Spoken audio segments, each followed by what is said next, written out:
Good morning everyone, welcome to the National Wildflower Centre. I'm Gill, over there that's my colleague Jackie. We are Jack and Gill. I think then after digging and firming down, we just give it a nice rake over. If it's crumbly, the seed is going to fall into the soil and it's going to get what we call a seed soil contact, and that's what you need to make these seeds germinate. So that's that. So about 2 square metres. We grow all these seeds ourselves on a farm just outside Liverpool. And what I'm sowing today is something called Gardener's Double Delight. And this is a mix of annuals and perennials. 10 grams of seed in this packet. I'm going to tip it out so you can see how much it is, and that's the right amount of seed for this area. That's 2 square metres. So that's about, you can see that's about a tablespoonful of seed. Yeah, that's all you need for that area.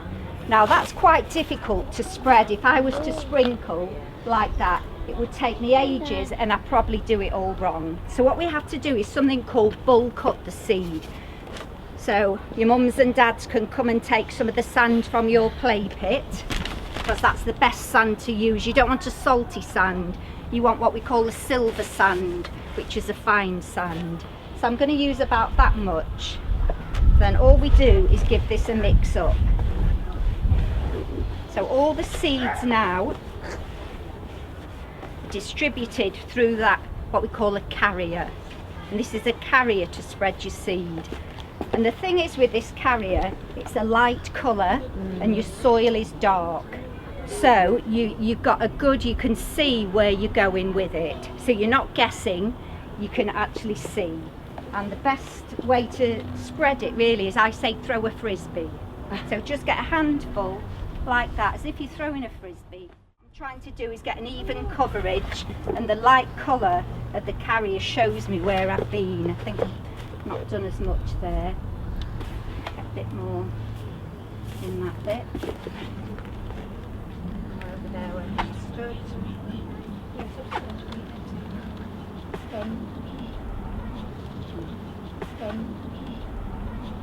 That's it. I think that's all the seed out of there.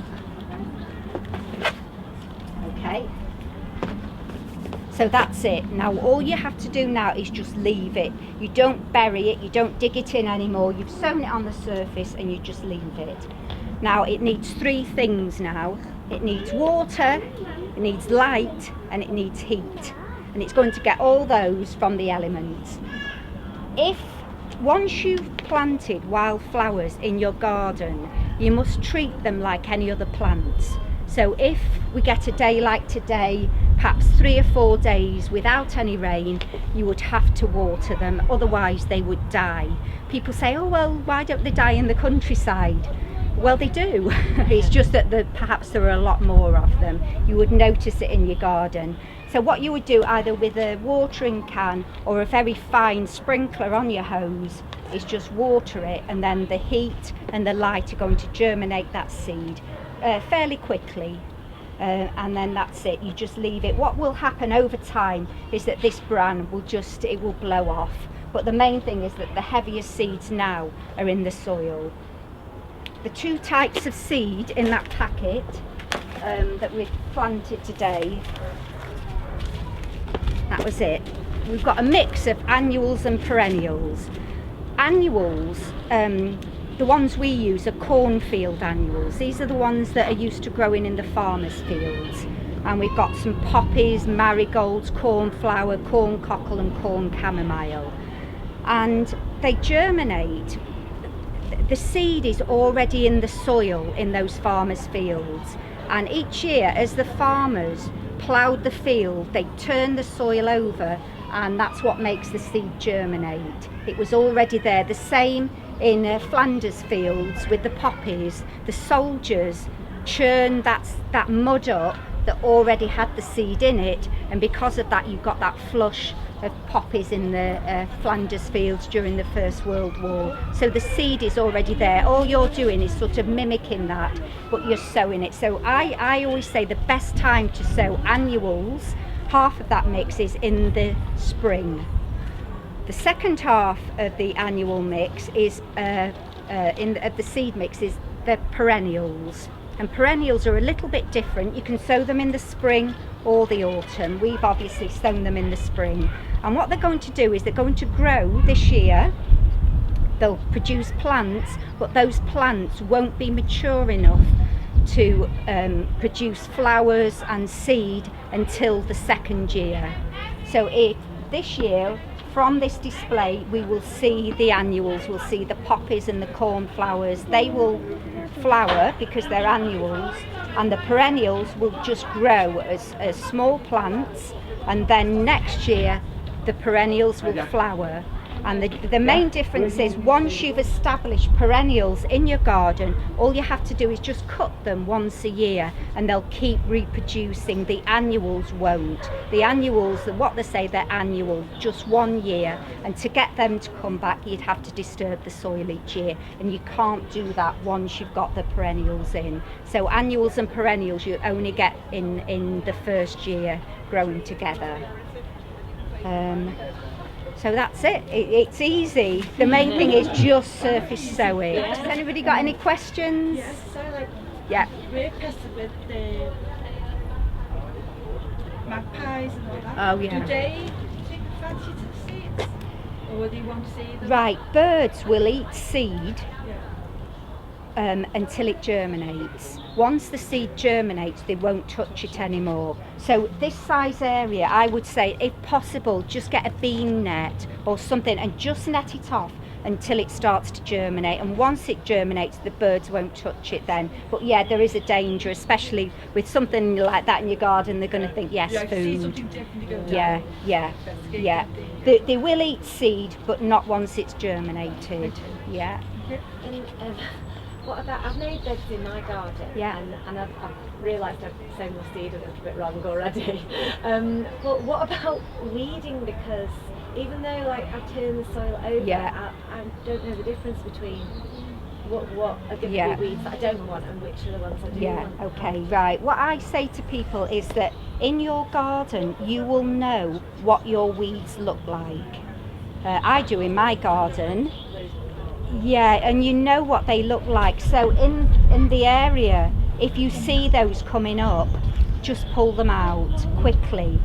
Anything new, you would assume is something you've sown. But if it's an existing weed problem that you've got, really you need to think about clearing it before you start sowing your seeds. But if you can't, as they come through, just prick them out, because you will know what your young seedlings of your weeds actually look like, and they will be different to those. They're quite distinct, these, once you see them growing. Grasses, if grasses start to come back in, just nip it in the bud very quickly and just stop it spreading. And ideally, the best effect you get from these wildflower areas, it's difficult to see here, but if you can imagine this as part of a lawn, that you keep the edge mown.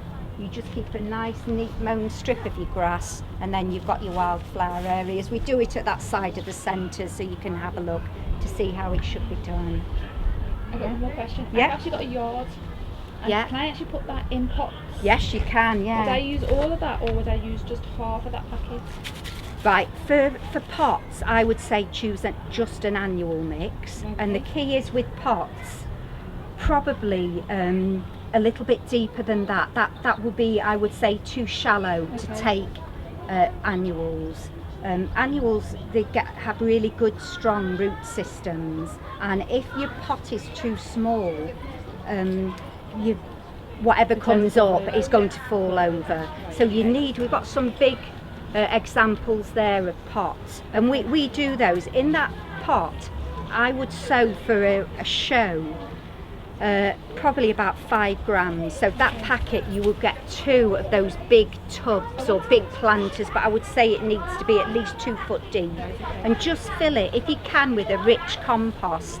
People think that wildflowers in the countryside, they're in quite a poor soil, but they will grow stronger, especially the annuals, because they're used to growing in the rich soils of farmers' fields. So in pots, if you can get a really good quality compost that's nice and rich, and then just do exactly the same, you probably wouldn't have to mix it with a carrier, but you could just sprinkle it, keep it watered, and then that will come through. So that size pack will do 2 large tubs. Yeah, it'll look fantastic. We do them for shows, you know, when we go to Tatton and places like that. We grow them in big tubs and we take them with us. There's all sorts of ideas for containers, old suitcases and all sorts. We've got them growing in.